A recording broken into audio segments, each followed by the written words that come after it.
Oh yeah, what about that for another To Korea the episode with your friend, your candid friend, your truth teller. The Prophet Joel is back with something but anything. What about that for intro? Hey, welcome aboard, my friend. Wherever you are, wherever you are sitting, wherever you are doing, just tune in for a little channel of athletics, a little chanting, a little ranting, and everything that makes this channel just great. I'm really excited with the growing community of Tukuriathalons. I keep naming you guys. The other day I was calling you Riathaloners. Now I'm calling you Riathalons. Wherever you are, my friend, we're in a community of people who try to be entertained by athletes, watching them doing their thing, the art of doing it, the appreciation of it all, the demonstration of human talent at the highest level and the lowest level. We take it all. We just consume it. And always, hopefully, we give them some flowers and some love in return by watching them, subscribing to their channels, and giving them all the support they need. What about that? But in return, what do we get from them? Maybe that's the biggest question I have for you today. Because in every sport, there's always a give back. It's almost like transactional relationship, you know. You think about any sport. What's the biggest sport on the planet? Football? I think it is football. I'm talking of global football. And the reason why that brand, that sport has been global, well integrated into society from the villages to the metropolitan areas of the universe is because the brand knows how to market itself. If you talk of Ronaldo, grandma can say, I know Ronaldo, but she's never met Ronaldo because that guy is a brand. LeBron James in basketball, big brand, all the way to China, to the corners of Lesotho maybe, or St. Lucian Island. That's LeBron James in basketball. Football, American football hasn't really conquered the world, so to speak, with their helmets. So basketball, football is a global big sport. Rugby is up there too. Maybe let's talk of cricket.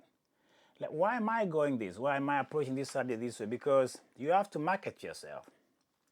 Ronaldo is almost 40, but I think his jersey still sells. Let me bring it home to athletics. How are we doing in marketing it? If I tell you what's the biggest name in track and field, Noah Lyles in 100 meters, he's done well. I've always advocated his rock star approach, how he comes as a flamboyant. He knows how to get the crowd. He's a crowd charmer. I think Tara Woodwall, the long jumper, I like her behavior on the runway and the way she gets the crowd to get into the game. And that's what makes track and field appealing, and then they get followers. So I'm saying this because if you think of track and field, we don't sell jerseys. You can't find Noah Lyles jersey selling somewhere. You wonder why. It's the way it's always, track and field has always been viewed as an amateur sport. There's no money. There's no revenue. There's no viewing. There's no global viewing. Olympics is where people are like, yeah, 4x4. You know, people are rooting for their countries, and this is when the come out stars party, so to speak, in track and field. Before that, it's like a wilderness experience. I talk of wilderness because I think these athletes can do better to promote and expose and get the world to zoom in and to buy into the product.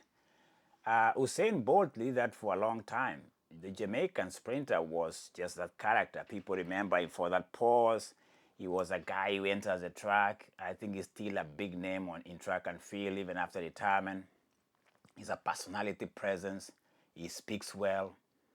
And I think that's what track and field is lacking.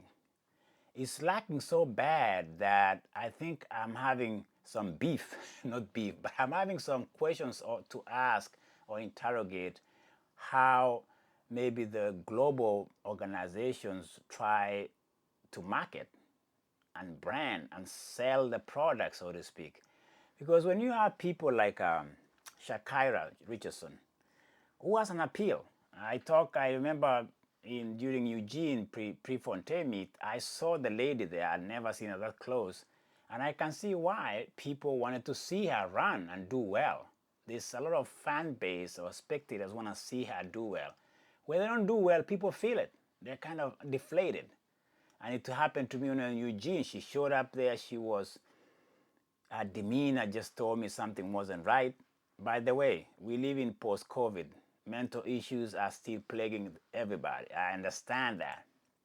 But track and field at the same time needs to figure a way of exposing itself and trying to get the attention of the fan and recruit new fans, because it's dwindling. It's fading away. It's so small. It's pathetic. It's so pathetic that when I talk of Shakira Richardson and the fact that I haven't seen her in Europe. So if she's not in Europe in Diamond League, 100 meters, 200 is flat. The only person there is a big name, is a gold medalist right there, Julian Alfred. She's the only person almost like single-handedly selling the product. Noah Lyles was in London. He came second. But it doesn't matter. He was there. This idea of being present, the idea of fans following you. You're on TikTok, but it's not enough. People need to see you on where you perform. They want to see you on stage. You can't just be playing, just producing stuff in the basement. I'm having this issue as my topic today because I'm having a fallout with people like Sydney McLaughlin-Levrone. The last time I saw this lady in Eugene, the fans were waiting. They were thrilled to see her walking out, going to a hotel. And then she just ran to the car, AC, air conditioner, and she just closed down. And you could tell how detached, how disengaged she is with her fans. Young girls who are just curious. They want to just autograph. But she didn't even take a second to even connect. And that's a problem with track and field. With this young, somebody like Sydney McLaughlin, of course, I've given her a break that she's had PTSD with somebody stalking her at the airport, I don't know, back last year or this year. But that's no excuse of not taking a moment to sign an autograph for a young girl who maybe came from nowhere. But she's your fan. But you just run to the car and just suck and knock, just sit there like you don't know anybody to talk to you. That is the disengagement that is troubling to me. And the only person who stood there was her husband, Andre, the football player, who took time to sign a photograph of his picture as a, football player. And that's the glimpse of the problem to me. And then you have people like her even not showing up in Europe at all. These American athletes who don't go to Europe, to at least so that when they're in Europe, the American audience and the spectators could be interested to watch Flow Track channel that maybe is broadcasting American athletes in Europe competing against Femke Bol, who is dominating the 400 meters hurdles. That Sydney McLaughlin is the record holder. So this disconnect, this fragmented narrative of track and field, and then you have this failed league or series that Michael Johnson started that just collapsed. These things don't help put track and field on the map in a good way. I'm talking about selling the brand, having these big names, Shakira Richardson, Sydney McLaughlin-Levrone, connecting with the fans, showing up and signing autographs and selling the product, so to speak. If you see people like in Premier Leagues, the Cole Palmer of this world, Ronaldos of this world, they have a fan base globally. We don't have that in track and field. We don't even participate in what matters, Diamond League. Those are the premiers of track and field. The only thing that people like LeBron cares about is maybe every 2 years they show up for the World Championship. So between now and then is a wilderness. Fans don't even know where you at. Shakira, I don't know, she's been having injuries. At least people like Noah Lyles are trying to do that. be present, be seen, so that people can say, oh, there is no Lyles, there is track and field, because that's what happens in every sport. The LeBron James I talked about, the Ronaldos of football, that is lacking in track and field. It's lacking so bad that I'm even questioning the people that coach them, maybe their managers, because this idea, they're acting like artists. We're just gonna just go to the basement and just say, just wait for 2 years, wait for 2 years, and then I'll just drop the big one in the World Championship in Tokyo, or 4 years in Olympics in LA. Track and field cannot afford wilderness experience when it comes to being present and being exposed and people connecting. They need to do harder work, saturate the market so people can even buy it. We are so low on revenue, viewing, followers. So the reason why I'm saying this is because people like Ron just rub me the wrong way because of the demeanor I've seen a little bit with them, how they're just disconnected, disengaged from the fans. They don't want to go to Europe and just be seen from that perspective and have those arch-rival competition. Like now we are asking ourselves, where is Jakob Engbertsson in the 1500 meters? He's injured, but he's still talking about the fact that he's injured, he's trying to come back. People like Levrone, they've just disappeared. Now I hear she's not even doing the hurdles in the trials in Eugene. She's just doing the 400. They are controlling the narrative too much for me. They are not engaging the fans. People want to see you in the hurdles.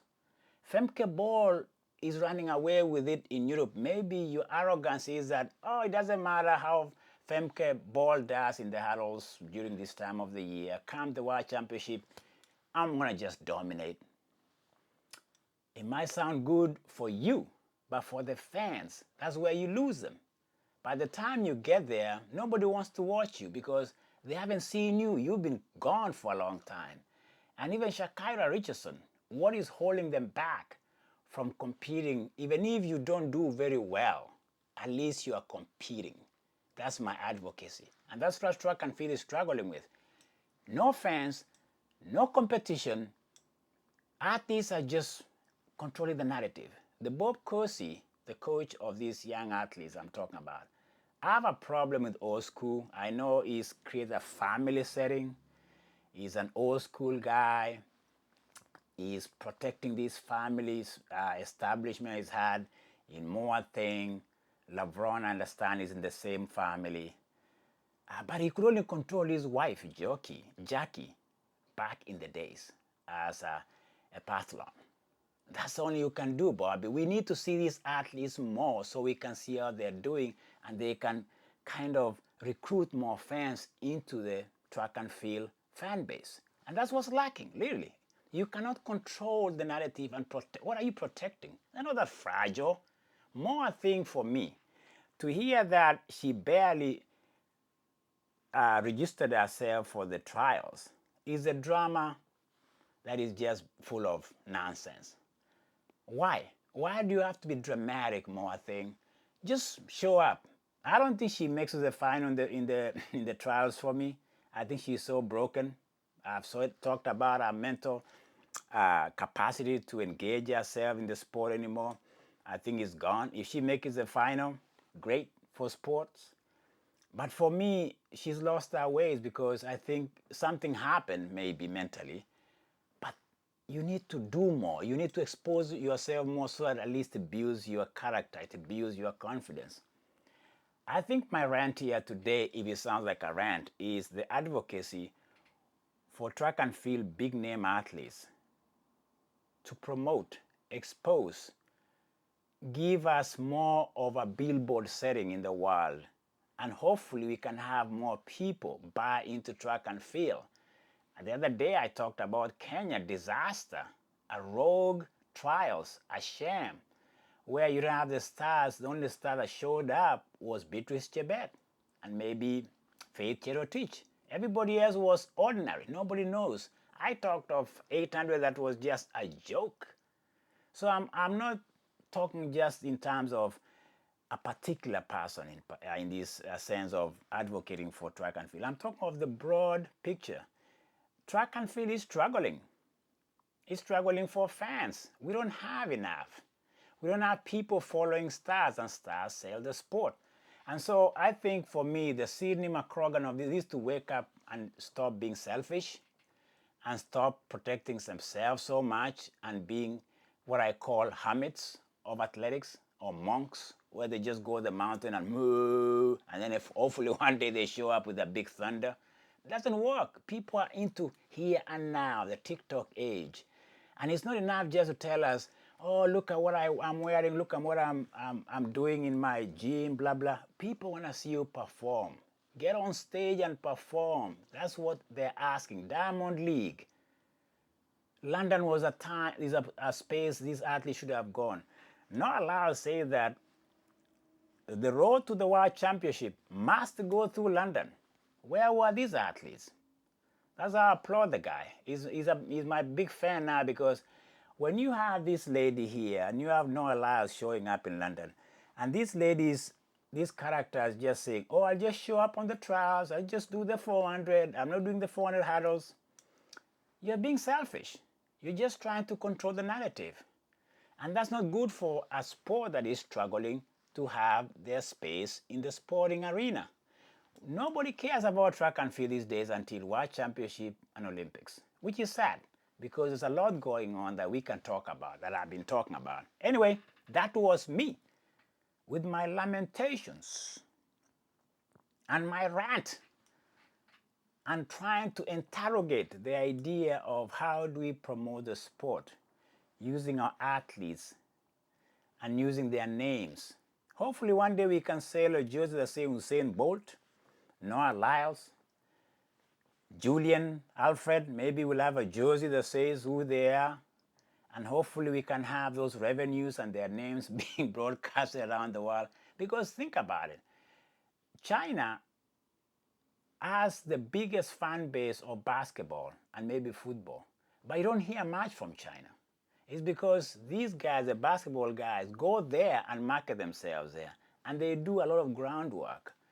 And at track and field, yes, we have Shanghai, we have these moments we go there, but we can do better, even in Europe, instead of just being in America here, in our basements or our training camps and thinking, oh, well, you're going to show up in Tokyo. By the time you show up in Tokyo, people have tuned you off. Anyway, that was me, Tuko Riada, my friend, subscriber.